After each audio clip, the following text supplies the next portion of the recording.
Okay, what I'm about to say is going to be considered foolish to many people, even incendiary and dangerous to some. But I'm an abolitionist, and I'm not afraid to tell it like it is, and I refuse to pretend like I don't compromise when it comes to abortion, except for when I compromise the fourth year out of every 4 years. See, I am a full-time, unpaid employee of Abolish Human Abortion, which is more of an ideology than an organization. And Abolish Human Abortion fears no man. We're not troubled with any temptations to be popular. We're not worried about likes. We aren't worried about losing our nonprofit status or any funders to our cause, because we don't have nonprofit status. We don't want to be in bed with that, and we aren't asking for any of your funds. So here's the deal. We don't think that abolition will be accomplished at the ballot box. We think that it will be carried out in the culture and then reflected at the ballot box. So if you agree that the culture needs changing, you might consider not voting. Because you see, voting for the lesser evil when it comes to abortion keeps the evil of abortion around. Now, you may not have figured this out yet, and we may be wrong. Just saying, perhaps the key to the abolition of abortion is this year's election. I mean, if you think that it's all about voting, and you need, if you think that, this is key, well, you need to go vote. You need to get everyone you know to go vote. You need to bus people in. You need to spend all your money, spend all your time. You need to wear Vote Pro-Life t-shirts. You need to put a sign in your front yard, and because we really need to get George W. Bush in there, and then get a Republican Congress and a Republican Senate, and then if we do that, he'll challenge and repeal Roe, and he'll appoint Supreme Court justices that keep things like the HSS mandate from ever occurring. Oh wait. Anyway, steps. We gotta take steps, y'all. We gotta take baby steps. Well, the pro-life movement has been taking incremental steps for 40 years, and they have been gradually abolishing abortion, and propping up greater and greater lesser evils for a long time. And it hasn't just been Democrats running this country while 53 million unborn babies have been brutally murdered by abortionists.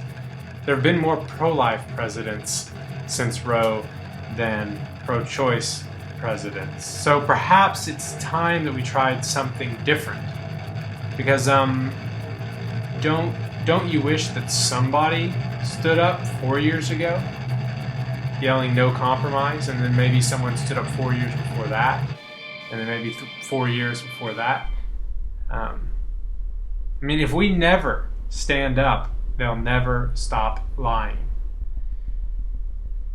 And the way you guys, you pro-lifers, keep on supporting the lesser evil, even when they get more evil over time, you're just training and telling the GOP or the pro-life political establishment that they can run whoever they want just so long as he calls himself pro-life and promises not to use any of your tax money to kill unborn children, unless they're, conceived and raped.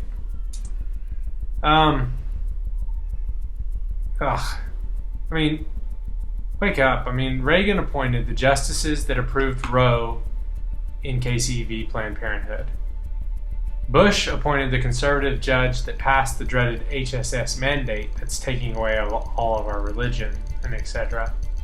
If you want to change the culture, you're going to have to start swimming against it, not drifting with it. If you want to abolish abortion, you're going to have to stop supporting anti-abolitionist strategies, because they can keep abortion legal by offering you promises that don't intend to keep, that they don't intend to keep. And they can give you illusory victories, which will trick you into thinking that you have taken some steps in the right direction and saved some babies. But no one has been saving any babies. These victories they've been victories for fundraising, but they haven't, and victories for like, re-election campaigns or something. They have not been victories for any actual human beings saved. The abortion numbers don't change enough for that. The abortionists just get more clever at killing them younger, different sorts of chemicals. Anyway, the Republican Party knows that they can do this. They know that all they have to do is run a candidate who smiles and says they're 100% pro-life against an evil, wicked candidate like Obama, and people will take what they can get, They've been doing it a long time, and you guys have been rewarding them every 4 years.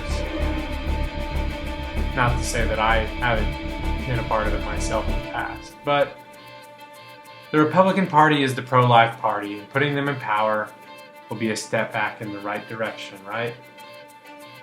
Well, look at the numbers. Nobody has been saving any babies. Incrementalism is a lie. You don't take baby steps to save babies from being murdered. No. A vote for the compromised anti-abortionist pro-lifer is a vote for not ending abortion. It's not taking a step in the right direction. You just have to think about it. We haven't been going anywhere. And some of you speak like Romney is going to save all the babies except for the rape-conceived humans, who are only 1% of the omelet. And you can't make an omelet without murdering a few babies. So, anyways, you may want to keep things the way they are. Abolition is a pipe dream. We need to keep the same pace. Maybe in another 40 years, when I'm retired from the pro-life movement, my children will see abolition. That seems more pragmatic. But regardless of whether you vote, you need to speak out against abortion pretty much daily, and you need to help us put pressure on whoever wins the White House, because both of those establishment dudes are going to need swaying. And we're going to be pressuring whoever wins the presidency with an equal amount of energy, regardless of whether it is easier, or not. But don't worry about our non-support for Romney or ruining his chances at winning the nomination. The pro-life movement supports Romney, and he represents their position of getting the best that they can get when they can get it.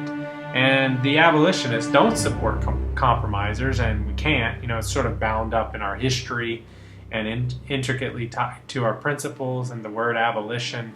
But don't worry, the pro-life movement is huge, and it's been fighting abortion for 40 years, and they know what they're doing, and they endorse Romney, lesser of two evils, get the best that you can when you can get it, all that kind of stuff, and they will decide to get everyone to vote for Romney.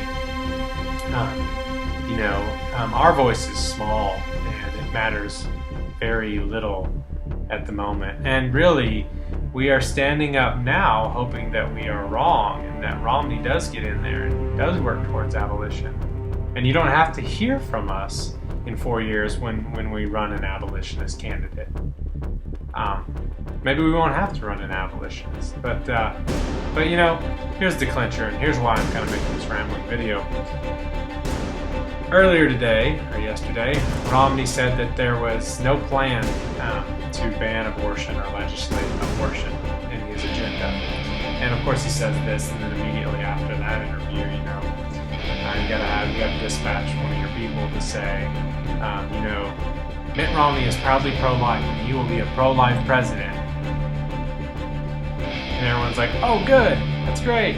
He has no plan to legislate abortion at all. But just call him proudly pro-life, and then that makes it so.